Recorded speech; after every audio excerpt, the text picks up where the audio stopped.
Morris বুকাইলির মতো লোক, ফ্রান্সের যিনি বড় দার্শনিক, উনি বলেছেন যে কোরআনের ভুল ধরার জন্য কোরআন শিখছিলাম। যেহেতু দেখলাম যে বেদে ভুল আছে, বাইবেলে ভুল আছে, ত্রিপিটকে ভুল আছে, সব ধর্মগ্রন্থে ভুল আছে, তো কোরআন শরীফে ভুল আছে। তো কোরআন শরীফে যে ভুল আছে তা বুঝবো কি করে? আরবি তো জানি না, সুতরাং আরবি শিখবো। কোরআনের ভুল ধরার জন্য বেচারা আরবি শিখলো। আরবি শিখছে তো ভালোভাবে শিখছে। আরবি শিখে তারপরে কোরআন শরীফ তিনি পড়লেন। এখন ওনার মনের মধ্যে চিন্তা হলো, কোরআনে যে বর্তমান যুগের কোরআনে যে ভুল নাই এ কথা বুঝবো কি করে? সারা দুনিয়ার মুসলমানেরা পরামর্শ করে একরকম কোরআন তো ছাপাইতে পারে, ভুল আছে কি নাই তা বুঝবো কি করে? ভুল আছে কি তা নাই বোঝার জন্য পুরানা কোরআন শরীফ লাগবে। পুরানা কোরআন শরীফ কোথায় পাওয়া যাবে? খুঁজতে খুঁজতে খবর এলো ওই রাশিয়ার তাশখান্ত মিউজিয়ামের ভিতরে কোরআন একজল আছে, যা হযরতে উসমান রাদিয়াল্লাহু তাআলা আনহুর জামানায় হাতে লেখা কোরআন। মরিস বুকাইলি মনে করলো এর থেকে জেনুইন আর কিছুই হবে না, সেখানে চলে গেলেন। কোরআন শরীফ, সেই পুরানা কোরআন শরীফ, হাতের লেখা কোরআন বের করে, বর্তমান যুগের ছাপানো কোরআন শরীফ বের করে তিনি মিলায় মিলায়া দীর্ঘদিন বসে তা পড়লেন। পড়ার পরে তিনি সাংবাদিকদের বললেন, কোরআনের ভুল ধরতে গিয়া আমার নিজের জীবনের ভুল ধরা পড়ে গেছে।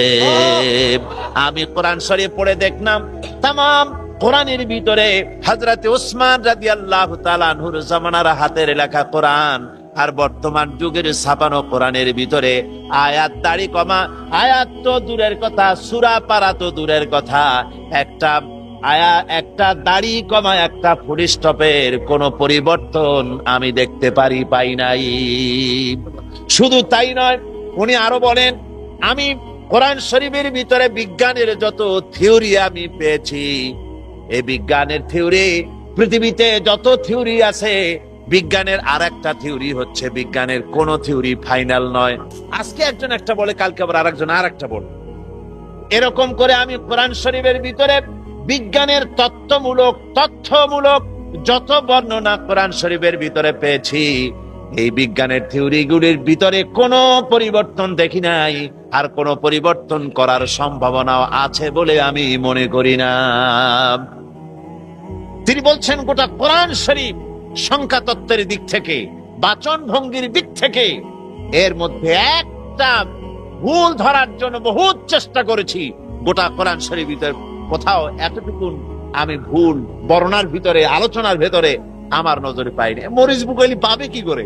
ওর বাপেও পাবে না, ওর চোদ্দ গোষ্ঠীতেও পাবে না, যেহেতু বিষয়টা তো আল্লাহর। বিষয়টা কার? আল্লাহ পাকের। সুতরাং এর মধ্যে আল্লাহ পাক সব বলেছেন, এমন কিছু নাই যা এর মধ্যে বলা হয়নি। এখন এই কোরআন সব সমৃদ্ধ, মানুষের জন্য সমৃদ্ধ হয়ে এসেছে। কিন্তু দুর্ভাগ্য আমাদের এই, আপনারা বলেন ডাক্তারি বই, এই যে হোমিওপ্যাথি কি ম্যাটেরিয়া মেডিকা একটা আছে না, আছে, এত বড় এক বই। এখন কেউ যদি তার অসুখ হয়েছে, এখন যদি ওই ম্যাটেরিয়া মেডিকা সে যদি পড়তে থাকে, রোগ ভালো হবে? কথা কন, রোগ ভালো হবে? ডাক্তারের প্রেসক্রিপশন কেউ পড়তে থাকলো আগাগোড়া, সকাল বিকাল 2-3 বার, রোগ ভালো হবে? ভালো হবে। আমার বন্ধুগণ, কোরআন শরীফ হচ্ছে গোটা মানবতার চিকিৎসার জন্য আল্লাহ রাব্বুল আলামিন তার চরিত্রের উন্নতির জন্য, তার ভালোর জন্য নাজিল করেছেন কোরআন শরীফ। ডাক্তারের প্রেসক্রিপশন পড়লে, ডাক্তারি বই পড়লে রোগ ভালো হয় না, কিন্তু কোরআন শরীফ পড়লে পরে ফায়দা হয়। তবে যে রোগ ভালো হওয়ার জন্য কোরআন নাজিল হয়েছে, ওই স্বার্থ, ওই ফায়দা মানুষ লাভ করতে পারবে না। কথা বুঝে আসছে? ঠিক বুঝেছেন কিনা? আবার বলে বেড়ায় না যে কোরআন শরীফ যদি না বুঝে পড়ে কোনো ফায়দা নাই, এরকম কিন্তু বলি নেই। কোরআন শরীফ ডাক্তারের প্রেসক্রিপশন পড়লে, ডাক্তারি বই পড়লে কোনো ফায়দা নাই। ওষুধ যতক্ষণ আপনি ঠিক মতো না খাচ্ছেন, সেবন করছেন, ততক্ষণ রোগ আপনার ভালো হবে না। একথা যেমন সত্য, কোরআন শরীফ আপনি তেলাওয়াত করলে ডাক্তারি বইয়ের মতো ফায়দা হবে না তা না। কোরআন শুনলে সওয়াব হবে, ফায়দা হবে। তবে যে উদ্দেশ্যে কোরআন অবতীর্ণ হয়েছে, ওই উদ্দেশ্য, ওই বরকত, ওই নেয়ামত আপনি লাভ করতে পারবেন না। কথা বুঝে আসছে? এবার বুঝে আসছে? আপনাকে কোরআন পড়তে হবে, অক্ষরে অক্ষরে সওয়াব পাবেন, কোনো সন্দেহ নাই। চুমা খাইবেন, সওয়াব হবে। দুনিয়ায় কোন বইতে চুমা খাইলে সওয়াব নাই, আল্লাহর কালামে চুমা খাইলে কি আছে?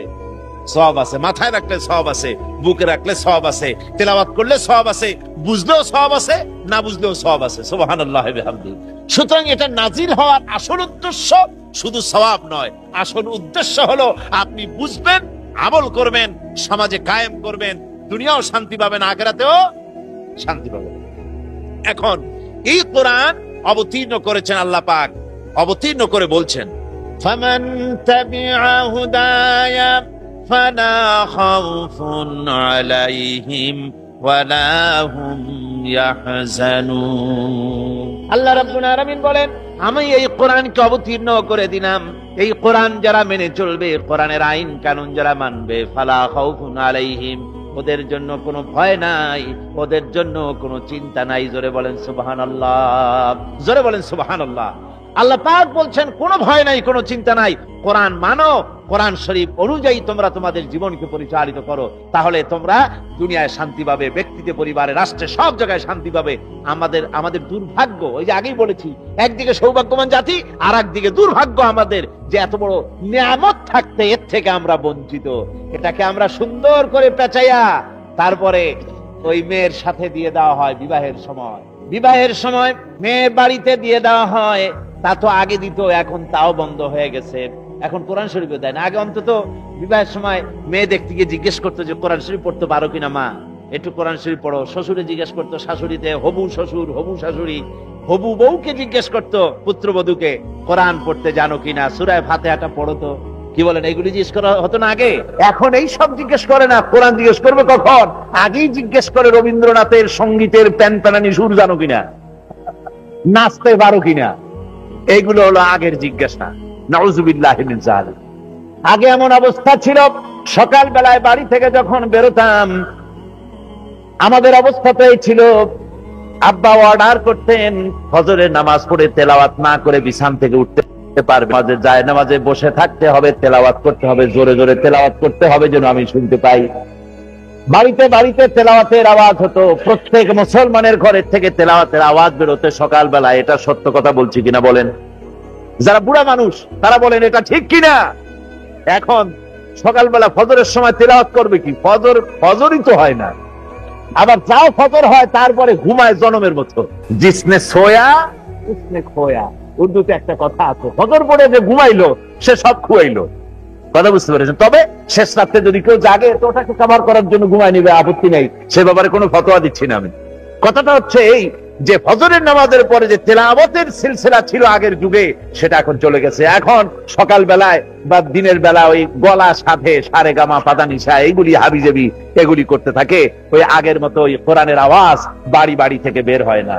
আমার বন্ধুগণ, কোরআনে কারীম কি, কোরআনে কারীমের তেলাওয়াত আগের মতোই আবার যদি চালু করি, কোরআন বুঝতে পারি, কোরআন যদি জীবনের উপরে ধরে রাখতে পারি, আল্লাহর নিয়ামত আমরা লাভ করতে পারবো। বেদ বলেন, বাইবেল বলেন, ত্রিপিটক, জিন্দা বিস্তা, যত রকমের ধর্মগ্রন্থের নাম বলেন না কেন, এসব ধর্মগ্রন্থের একজনও হাফেজ পাওয়া যাবে না। পাওয়া যাবে? বাইবেলের একজন হাফেজ পৃথিবীতে ভর্তা খাইতেও পাওয়া যাবে? কন পাওয়া যাবে না। বেদ বলেন, জিন্দা বিস্তা বলেন, কোন ধর্মগ্রন্থের একটা হাফেজ সারা পৃথিবীতে পাওয়া যাবে না। কোরআনে কারীমের সবচাইতে বড় মুজিজা আল্লাহ রাব্বুল আলামিন দিলেন। এই কোরআন মানুষের কাছে মুখস্থ করা আল্লাহ পাক সহজ করে দিলেন। আল্লাহ পাক বলছেন, ওয়া লাকাদ ইয়াসসারনাল কুরআনা লিযিকর, কোরআন শরীফকে মুখস্থ করার জন্য আমি আল্লাহ মানুষের কাছে সহজ করে দিয়েছি। সুবহানাল্লাহ, আল্লাহ সহজ করেছেন। আল্লাহ যদি সহজ না করে দিতেন তাহলে আমরা কি পারতাম? দেখেন না কত বড় কোরআন শরীফ। যদিও এখন কোরআন শরীফ খুব ছোট বানাইছে, ছোট বানাতে বানাতে এখন যে ম্যাচ পাওয়া যায়, এই যে দিয়াসলাই, আমাদের দেশের দিয়াসলাই তো আগে বড় ছিল, এখন ছোট হয়েছে। এই দিয়াসটার মধ্যে অন্তত 2 জেন কোরআন শরীফ ঢুকায় রাখা যায়, এইরকম ছোট বানাইছে। এ বানাবার অর্থ কি আমি জানি না, এই প্রতিযোগিতা করার কোন মানে আছে বলে আমি মনে করি। কোরআন শরীফ ছোট বানায় বানায় ওদি হবেটা কি? এ তো মানুষের তেলাওয়াত করতে পারবে না। অহেতুক এটাকে ছোট করার কোনো অর্থই হয় না। এখন কোরআন শরীফ যত ছোটই করা হোক না কেন, আয়াত তো 6666টি আয়াত। ছোট কি দিয়া করা হচ্ছে? ছোট করা হচ্ছে অক্ষরগুলিকে ছোট করে করে একেবারে মাইক্রোস্কোপ যন্ত্র ছাড়া দেখাই যায় না, এই পরিমাণ ছোট করে করে ছোট করতেছে। ছোট করার আবার অনেক প্রস্তাব আছে। কেউ কেউ বলে যে কোরআন শরীফ আসলেই ছোট হওয়া উচিত। বলে কিরকম? যে বাইবেল যেমন ছোট হয়েছে, অনেক কিছু কাটছাট করে পকেট সাইজ বাইবেল হয়েছে, ওই রকম কোরআন শরীফের সবর আছে অন্তত 80-90 জায়গায়, সব জায়গায় দিয়ে কাটি দিয়ে 2-1 জায়গায় রাখলে হয়। তারপরে নামাজ আছে 80 জায়গায় 82 জায়গায়, সব জায়গায় কাটি দিয়ে 2-1 জায়গায় রাখলে হয়। মুসা আলাইহিস সালামের ঘটনা আছে বহু জায়গায়, সব জায়গা দিয়ে বাদ দিয়ে 1 জায়গায় রাখলে হয়। তারপরে ইব্রাহিম আলাইহিস সালামের ঘটনা অনেক জায়গা আছে, ওগুলো বাদ দিয়ে ছোট ছোট করলে কোরআন শরীফ অনেক ছোট হবে, গ্রহণ করতে সুবিধা হবে। এগুলো হলো চালাক মানুষের বুদ্ধি। ওরা কিন্তু আবার কথা কয় না কোরআন শরীফ ছোট বানার জন্য খুব চিন্তা, কিন্তু একথা বলে না যে আল্লাহ আমার যে 2টা চোখ বেহুদ খরচ করে লাভ কি, চোখ একটা বানায় দাও আর একটা কানা করে দাও। 2টা কান দিয়ে লাভ কি, একটা কমায় দাও। 10টা পায়ের তো 10টা আঙ্গুলের দরকার নাই, বরং হাতে 10টা আছে, আরো 15টা বেশি দাও যাতে টাইপ দ্রুত করা যায়। বুঝতে পেরেছেন? এভাবে এগুলি বাড়াবার কথা বলে না, বাড়াবার কথা বল কোরআন শরীফ কমাবার ব্যাপারে কারো কারো এ ধরনের প্রস্তাব আছে। নাউজুবিল্লাহি মিন যালিক। ওরা তো জানে না, কোরআন শরীফ তো পড়ে নাই। মুসা আলাইহিস সালামের কাহিনী, তার ঘটনা যদি 10 জায়গায় থেকে থাকে, যদি 5 জায়গায় থেকে থাকে, 5 জায়গায় 5 রকমের সবক দেওয়ার জন্য আল্লাহ পাক এটাকে বয়ান করেছেন। সুবহানাল্লাহ বিহামদি। ইব্রাহিম আলাইহিস সালামের ঘটনা, নামাজের কথা, সবরের কথা যত জায়গায় এসে থাকুক, ভিন্ন ভিন্ন আঙ্গিকে ভিন্ন ভিন্ন সবক হেদায়েত দেওয়ার জন্য আল্লাহ পাক এটাকে দান করেছেন। একটা কথায় অনেক রকমের হেদায়েত পাওয়া যায়, অনেক রকমের সবক পাওয়া যায়, যদিও কথা একটা।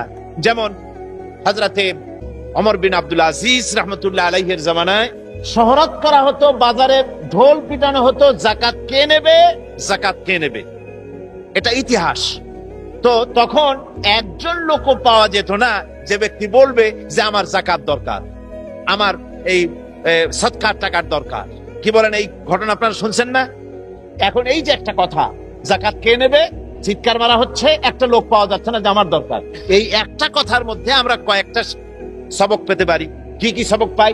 একটা সবক এই পাই যে সেই যুগে অর্থনৈতিক সুষম বন্টন নীতি এমন সুন্দর ছিল, যার ফলে কারো টাকা পয়সা, খাদ্য খাবার, তার মৌলিক চাহিদা যা, তার কোনো অভাব ছিল না।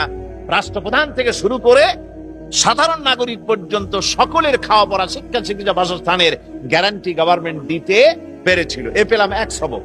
2 নম্বরের শিক্ষা এই কথার দ্বারা আমরা এই পাই, জাতির শুধু টাকা পয়সাই তাদের হয় নাই, তাদের নৈতিক চরিত্রের মানও বেড়েছে। টাকা পয়সা থাকলেই তো হয় না। এখন যদি বলা হয় যে আগামীকাল যার ঘর নাই, বাড়ি নাই, থাকার জায়গা নাই, অথবা যার চোখ কানা, তারে এইখানে কম্বল দেওয়া হবে সকালবেলায়। এখন দেখবেন যার বাড়িঘর আছে সেও এসে কবে যে আমার বাড়িঘর নাই, কম্বল চাই। আবার যার চোখ আছে সেও এক চোখ বুঝে এসে কবে যে আমার এক চোখ কানা, কম্বল চাই। তো এই যে নৈতিক মান বাড়ে নাই, টাকা পয়সা হয়েছে, মান বাড়ে নাই। তা আমরা ও কথার দ্বারা এটাও শিক্ষা পাই যে সেই যুগের মানুষের নৈতিকতার মানও এমন বেড়েছিল, আছে, অথচ প্রতারণা করে নিবে এই স্বভাবও তাদের থেকে দূরীভূত হয়ে গিয়ে সত্যিকারের মুসলমান তারা হয়েছিল। ঠিক অনুরূপ ভাবে কোরআনে কারীমের মধ্যে একটা ঘটনা একাধিক জায়গায় যদি এসে থাকে, বহু জায়গায় এরকম হয়েছে, সেটা বিভিন্ন জায়গায় বিভিন্ন আঙ্গিকে, বিভিন্ন প্রেক্ষাপটে, বিভিন্ন রকমের সবক দেওয়ার জন্য, শিক্ষা দেওয়ার জন্য আল্লাহ পাক তা অবতীর্ণ করেছেন। সুতরাং এ কোরআনে কারীম আল্লাহ পাক তার মানুষের কাছে অবতীর্ণ করেছেন 6666টি আয়াত। বলতেছিলাম যে কোরআন যতই ছোট হোক না কেন, আয়াত তো 6666টি। এই বিশাল কোরআন মুখস্থ করা আপনি কি সহজ মনে করেন? আল্লাহ রাব্বুল আলামিন কোরআনে কারীমকে মুখস্থ করার জন্য এমন সহজ করে দিয়েছেন মানুষের কাছে। ছোট ছেলেরাও মুখস্থ করে, বয়স বেড়ে যায় তারাও মুখস্থ করে। যারা মুখস্থ করলো, আমরা জানতে পেরেছি গোটা পৃথিবীতে কোরআনে কারীম যারা মুখস্থ করেছে পুরা হিসাব পাওয়া যায় নাই, তবে এমন হিসাব পাওয়া গেছে কোরআনে কারীম যারা মুখস্থ করেছে, যারা হাফেজ হয়েছে, হাফেজে কোরআনের সংখ্যা এখন 1 কোটি ছাড়াই গেছে। সুবহানাল্লাহ। 1 কোটির উপরে মুসলমান কোরআনে কারীমকে নিজের সিনার ভিতরে বদ্ধমূল করেছে, আবদ্ধ করেছে। আজ সেই কোরআনে কারীম যে উদ্দেশ্যে নাজিল করা হয়েছিল, আল্লাহ পাক তো হেফাজত করে দিলেন, এটা নষ্ট হবে না। কোরআনে কারীম নষ্ট হবে? পরিবর্তন হবে? পরিবর্তন হবে? হবে না। এ কোরআনের মধ্যে আল্লাহ পাক বলেছেন শয়তানের ক্ষমতা নাই কোরআনের উপর থেকে এর মধ্যে প্রবেশ করে নিচের থেকে, ডানের থেকে, বামের থেকে, কোন দিক থেকে কোরআনের ভিতরে প্রবেশ করে এটাকে উল্টা পাল্টা করার ক্ষমতা পৃথিবীর কারো নাই। কোরআন আমি আল্লাহ রাব্বুল আলামিন এটাকে হেফাজত করেছি আর এটাকে হুদাল্লিন নাস করেছি, গোটা পৃথিবীর মানুষের জন্য হেদায়েতের কিতাব করেছি। জোরে বলেন সুবহানাল্লাহ। গোটা বিশ্ববাসীর জন্য এটা হেদায়েতের কিতাব। এতে রয়েছে বিজ্ঞান সংক্রান্ত আলোচনা। কোরআন কিন্তু কোনো বিজ্ঞানের বই না, আবার বিজ্ঞান ছাড়াও না। কোরআন আসলে কি? এর মধ্যে সব আছে। কি আছে বলুন? সব আছে এর মধ্যে। বিজ্ঞান সংক্রান্ত আলোচনা আছে, এর মধ্যে জ্যোতির্বিজ্ঞান আছে, এর মধ্যে ভূমণ্ডল গঠন প্রকৃতি বর্ণনা করা আছে, এর মধ্যে পশু প্রজাতি, মানব প্রজনন এবং বিজ্ঞানের আলোচনা, ঐতিহাসিক তত্ত্ব আলোচনা, প্রাগ ঐতিহাসিক ঘটনা এর মধ্যে আল্লাহ পাক বর্ণনা করেছে। এর মধ্যে মানুষের অর্থনীতি, সমাজনীতি, রাজনীতি, তারপরে তার যুদ্ধনীতি, বন্দিনীতি, শিক্ষানীতি, তার ইহকাল, তার পরকাল, তার বেহেশত, তার দোজক, তার সিরাত, তার মিজান, সব কিছুকে আল্লাহ পাক এর মধ্যে বর্ণনা করেছেন। সবাই বলেন সুবহানাল্লাহ। কোরআনে কারীম আল্লাহ রাব্বুল আলামিন বলেন وَنَزَّلْنَا عَلَيْكَ الْكِتَابَ تِبْيَانًا لِكُلِّ شَيْءٍ وَهُدًى وَرَحْمَةً وَبُشْرَى لِلْمُسْلِمِينَ। আল্লাহ পাক বলেন কোরআনে কারীমকে আমি আপনার প্রতি অবতীর্ণ করেছি, কোরআনের মধ্যে আমি সবকিছু খুলে খুলে বর্ণনা করে দিয়েছি। সুবহানাল্লাহ। সব বলেছি, কোন জিনিস বাকি রাখি নাই, সবের মধ্যে আছে। আল্লাহর নবী বলেছেন ইন্নাল্লাযী লাইসা ফি জাওফিহি শাইউম মিনাল কুরআনি কাল বাইতিল খারিব। আল্লাহর নবী বলেন যে দেহের ভিতরে কোরআন নাই ওই দেহটা হচ্ছে একটা সারা বাড়ির মতো। যে দেহের ভিতরে কোরআন নাই এইটা হচ্ছে একটা পরিত্যক্ত বাড়ির মতো, যে বাড়িতে মানুষজন বাস করে না। এরকমের বাড়িকে চট্টগ্রামে কি বলে? জি, সারাবিটা খদ্দে না, এইটাকে সারাবিটা বলে। তা এখন যেই বাড়িতে মানুষ থাকে না ওইটা হচ্ছে সারাবিটা।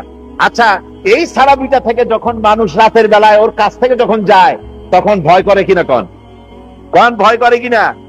কিসের ভয়? যেহেতু মানুষ থাকে না ভয় করে। কেন? ওই বাড়ির মধ্যে কি থাকে? বাড়ির মধ্যে কি থাকে কন? ওর মধ্যে হয় জিন আছে, না হয় শয়তান, না হয় সাপ, না হয় পাতিশিয়াল, না হয় বেজি, না হয় তেলাপোকা, এইসব হাবিজাবি ওই ঘরের মধ্যে। এই জন্য মানুষেরা বয়সী হোক আর ছোট বয়সী হোক, বড় বাড়ি কি জানি করলেন আপনি ওটার নাম? সারাবিটা। ওই সারাবিটার সামনে দিয়ে যাওয়ার সময় মানুষ একেবারে দৌড় দেয়, নাক চোখ বন্ধ করে বা দ্রুত পায়ে হাঁটে, যেখানে শয়তান আছে, ভূত আছে। হুজুর সাল্লাল্লাহু আলাইহি ওয়াসাল্লামের দৃষ্টান্তটা কতটা সুন্দর! সুবহানাল্লাহ বিহামদিহি। মানুষ বাস না করলে যেমন ঘরের ভিতরে শয়তান থাকে, ওই শিয়াল থাকে, কুকুর থাকে, ইঁদুর থাকে, বান্দর থাকে, সাপ থাকে, অনুরূপ ভাবে যে দেহের ভিতরে কোরআন নাই সে দেহটা ওই রকম একটা পরিত্যক্ত বাড়ির মতো। ওখানে যা থাকে এটার মধ্যেও তাই থাকে। কি থাকে তার আমি ব্যাখ্যা করলাম না। ডক্টর মরহুম শহীদুল্লাহ, আল্লাহ তাকে জান্নাত নসিব করুন, সবাই বলুন আমিন। এখন ওনার জন্মবার্ষিকী, মৃত্যুবার্ষিকী শিক্ষিত লোকেরা এখন পালন করে না, এক শ্রেণীর শিক্ষিত। কারণ কি? কারণ উনি মুখে দাড়ি রাখছিলেন, উনি নামাজ পড়তেন। তো দাড়ি যদি রাখলো, নামাজই যদি পড়লো, তাহলে কি আর বুদ্ধিজীবী থাকলো নাকি? কম বেশি বুদ্ধিজীবী, নামাজ পড়ে, রোজা রাখে, মুখে দাড়ি রাখে, আবার ফুরফুরার পীর হযরত মাওলানা আবু বকর সিদ্দিক আল কুরাইশি রাহমাতুল্লাহ আলাইহির খলিফা তিনি। এটা তো বুদ্ধিজীবী হইল। ওনাকে লোকেরা, উনি যখন ডক্টরেট ডিগ্রি নিয়ে আসে তখন পুরান ঢাকার বহুত লোক ওনার কাছে রোগের চিকিৎসার জন্য গেছে। তারপরে উনি বুঝাতে বুঝাতে ব্যর্থ হয়ে, অনেক সময় ব্যর্থ হয়ে যেতেন যে আমি আসলে ডক্টর, আমি ডাক্তার না। পুরান ঢাকার লোকেরা নাকি তখন বলতো যে ডক্টর হইছে মগার ঔষধ দিবার পারে না। তো এখন ওই লোকটিকে, এমন একটি লোককে এখন তার বিদ্যা, বুদ্ধি, তার জ্ঞান সবকিছু এদের কাছে ম্লান হয়েছে, যেহেতু তিনি নামাজি ছিলেন, দিনদার ছিলেন, পরেজগার ছিলেন। যাচ্ছে কথা, ডক্টর মরহুম শহীদুল্লাহ তিনি বলতেন, শিক্ষিতদেরকে বক্তৃতা করতে গিয়ে বলতেন, তোমরা শিক্ষিত লোক ঠিকই, তোমরা বুদ্ধিমান ঠিকই, তোমরা বিদেশ থেকে ডিগ্রি এনেছো তাও ঠিক, নামের আগে ডক্টর, এরকম পিএইচডি, অনেক কিছু তোমরা লাগাচ্ছ ঠিকই, তবে শোনো, তোমরা পণ্ডিত, কোরআনের ইলম যদি তোমাদের না থাকে তাহলে তোমরা মূর্খ পণ্ডিত। পণ্ডিত ঠিকই, কিন্তু কোরআনের ইলম নাই, কিচ্ছু নাই, মূর্খ পণ্ডিত। তার কারণ হচ্ছে ওমা উতিতুম মিনাল ইলমে ইল্লা কালিল, তোমাদেরকে খুব সাধারণ সামান্যতম জ্ঞান তোমাদের দান করা হয়েছে। আসল জ্ঞানের উৎস হচ্ছেন আল্লাহ রাব্বুল আলামিন। যারা বলেন আসল জ্ঞানের উৎস কে? সুবহানাল্লাহ ওয়া বিহামদি। আসল জ্ঞানের উৎস হচ্ছেন সেই আল্লাহ পাক। এই জন্য রাসূল পাক সাল্লাল্লাহু আলাইহি ওয়াসাল্লাম বলেছেন, খায়রুকুম মান তাআল্লামাল কুরআনা ওয়া আল্লামাহু। হুজুর বলেছেন, তোমাদের মধ্যে শ্রেষ্ঠ, ভালো, উত্তম সেই ব্যক্তি যে ব্যক্তি নিজে কোরআন পড়ে এবং নিজে শেখে আর অপরকে শেখায়, সে হলো সবচাইতে ভালো। আল্লাহর নবী বলেছেন, এই কোরআন এমন এক কোরআন যে কোরআনের কথা যখন জেনেরা শুনেছে, জেনেরা তখন এই কোরআনের কথা শুনে তখন তারা বলেছে, জেনেরা পর্যন্ত বলেছে, ইন্না সামি'না কুরআনান আজাবান ইয়াহদি ইলার রুশদি ফাআমান্না বিহি।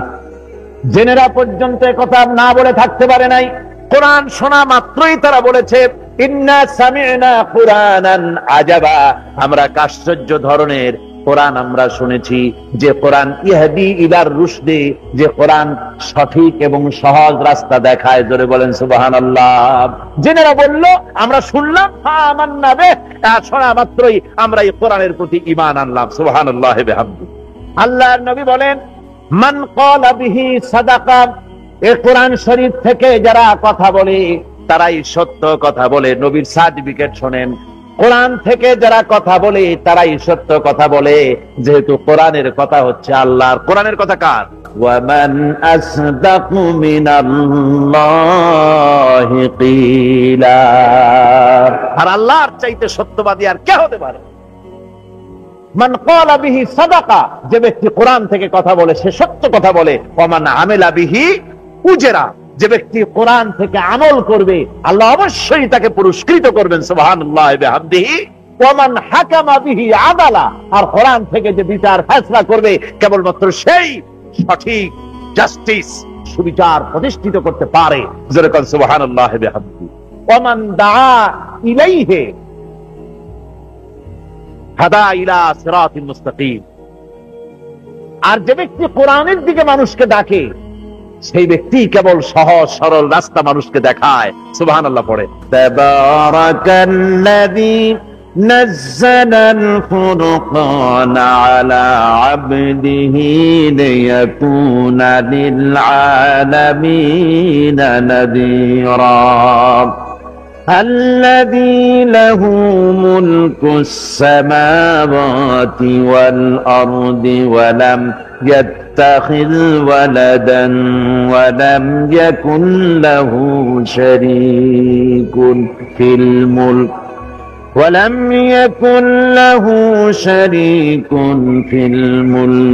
وخلق كل شيء فقدره تقديرا صدق الله العظيم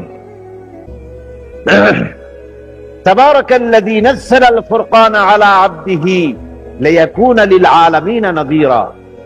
অতীব বরকতপূর্ণ সেই মহান সত্তা যিনি এই ফুরকানকে তার বান্দার উপরে অবতীর্ণ করেছেন, লিয়াকুনা লিল আলামিনা নাযীরা, যাতে করে তিনি এই কোরআন দিয়ে গোটা জগৎবাসীকে ভয় প্রদর্শন করাতে পারেন, ভীতি প্রদর্শন করাতে পারেন।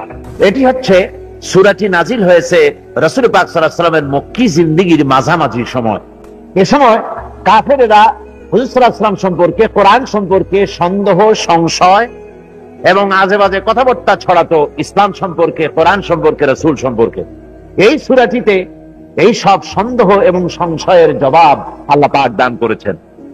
বর্তমান পৃথিবীতেও কোরআন সম্পর্কে পৃথিবীর এবং বাংলাদেশে, পৃথিবী সারা দুনিয়া এবং তার মধ্যে আমরা আছি আমাদের দেশেও, কোরআন সম্পর্কে, ইসলাম সম্পর্কে সংশয় এবং সন্দেহ সৃষ্টি করা হচ্ছে। মুসলমানদেরকে মৌলবাদী বলা হচ্ছে, কোরআনকে তথাকথিত পবিত্র গ্রন্থ বলা হচ্ছে, বেহেশতকে অসভ্য উদ্যান বলা হচ্ছে, বেহেশতকে পৃথিবীতে অতৃপ্ত বহুগামী পুরুষের স্থান বলা হচ্ছে, বেহেশতের ভিতরে মানুষদেরকে মদ পান করা হবে এবং সুন্দরী নারী লোক দেখিয়ে তাদেরকে নামাজ রোজা করবার জন্য বাধ্য করা হচ্ছে বলে বলা হচ্ছে।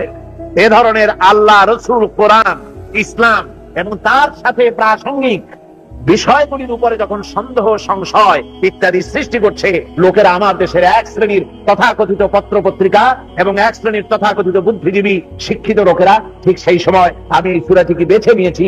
মক্কি জিন্দেগিতে যেমন এগুলি সংশয়, সন্দেহ সৃষ্টির ব্যাপারে আল্লাহ পাক জবাব দিয়েছেন, কোরআন অবতীর্ণ আল্লাহ পাক করেছেন, বলছেন যে আমি আমার বান্দার প্রতি এটাকে অবতীর্ণ করেছি।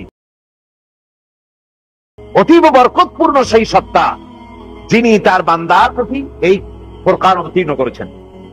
বরকত শব্দ গৃহীত হচ্ছে অর্থ বিপুলতা এবং প্রাচুর্য, উচ্চতরতা, বিরাটত্ব এবং ব্যাপকতা এর মধ্যে শামিল রয়েছে। কোরআনে কারিমে এই শব্দের বরকত শব্দটা বিভিন্ন জায়গায় আল্লাহ পাক বিভিন্ন ভাবে ব্যবহার করেছেন। যেমন আলা লাহুল খালকু ওয়াল আমর তাবারাকাল্লাহু রাব্বুল আলামিন। আলা লাহুল খালক ওয়াল আমর, সাবধান জেনে রাখো, সৃষ্টি যার, আইন হচ্ছে তার, আর তিনি বরকতপূর্ণ। শুধু বরকতপূর্ণ নয়, বরং তিনি এই পৃথিবীর সবকিছুর পালনেওয়ালা, তিনি সকল কিছু প্রতিপালন করেন। এখানে তাবারক শব্দের অর্থ হলো শুধু সৃষ্টি করেন না, বরং পূর্ণতা দান করেন, তার প্রয়োজন মিটান, তাকে পূর্ণতা দান করে দেন। আবার অন্য আয়াতের ভিতরে বরকত শব্দ আল্লাহ রাব্বুল আলামিন এভাবে নিয়ে এসেছেন, ওয়ালাকাদ খালাকনাল ইনসানা মিন সুলালাতিন মিন তিন। আমি মানুষকে সৃষ্টি করেছি মাটির নির্যাস থেকে। সুম্মা জাআলনাহু নুতফাতান ফি ক্বারারিন মাকিন। এরপরে সেই মাটির নির্যাস থেকে স্বামী স্ত্রীর এক বিশেষ প্রক্রিয়ার মাধ্যমে মাতৃ জঠরের ভিতরে ফি ক্বারারিন মাকিন, একটা সুরক্ষিত জায়গার ভেতরে আমি এটাকে হেফাজত করেছি। ثم خلقنا النطفة علقة فخلقنا العلقة مضغة। এরপরে আমি ওই নাপাক পানিকে আমি জমাট রক্তে পরিণত করেছি, আবার জমাট রক্তগুলিকে আমি গোশতে পরিণত করে দিয়েছি। তারপরে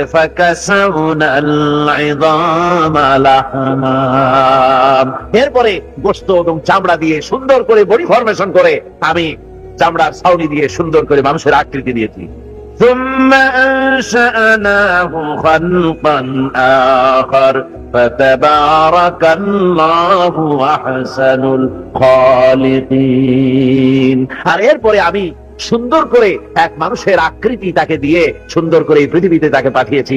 এখানে তাবারক শব্দ দিয়ে আল্লাহ রাব্বুল আলামিন ওই প্রতিপালনের কথাই বলেছেন। শুধু প্রতিপালন নয়, প্রবৃদ্ধি, মানুষের শরীরের বাড়তি। অর্থাৎ আমি শুধু সৃষ্টি করি নাই, প্রতিপালন করেছি, প্রয়োজন মিটিয়েছি। যখন যেটা দরকার সেই দরকারও আমি তাকে মিটিয়ে দিয়েছি। যেমন মানুষ যখন পৃথিবীতে এসেছে, আসার সাথে সাথে মুখে দাঁতের দরকার ছিল না, যেহেতু সে লিকুইড খাচ্ছে, লিকুইড খাবে, তরল জিনিস খাবে, দাঁতের দরকার নাই। যখন দাঁতের দরকার হলো, বিনা চাহিদায়, বিনা দরখাস্তে, বিনা কামদাকারিতে, বিনা মুনাজাতে আল্লাহ রাব্বুল আলামিন প্রয়োজন মাফিক তার দাঁতের ব্যবস্থা করেছেন, চোখের আকৃতি দিয়েছেন, নাক দিয়েছেন, যা দরকার আস্তে আস্তে শরীরের হাত পাও, অঙ্গ প্রত্যঙ্গাদি আস্তে আস্তে করে এর বৃদ্ধি ঘটিয়েছেন, সৃষ্টি করলেন, প্রতিপালন করলেন, আবার পূর্ণতায় পৌঁছে দিলেন। এভাবে করে বরকত শব্দের এখানে যে বরকত ব্যবহার করা হয়েছে, তাবারাকাল্লাযী নাযালাল ফুরকান, এখানে যে বরকতটা সেটা হচ্ছে অনুগ্রহের ব্যাপারে এই বরকত শব্দটা এখানে ব্যবহার করা হয়েছে। তার মানে ওই আল্লাহ রাব্বুল আলামিন, ওই সত্তা, ওই মহান সত্তা যিনি বরকতপূর্ণ, তিনি অনুগ্রহ করেছেন। কি অনুগ্রহ?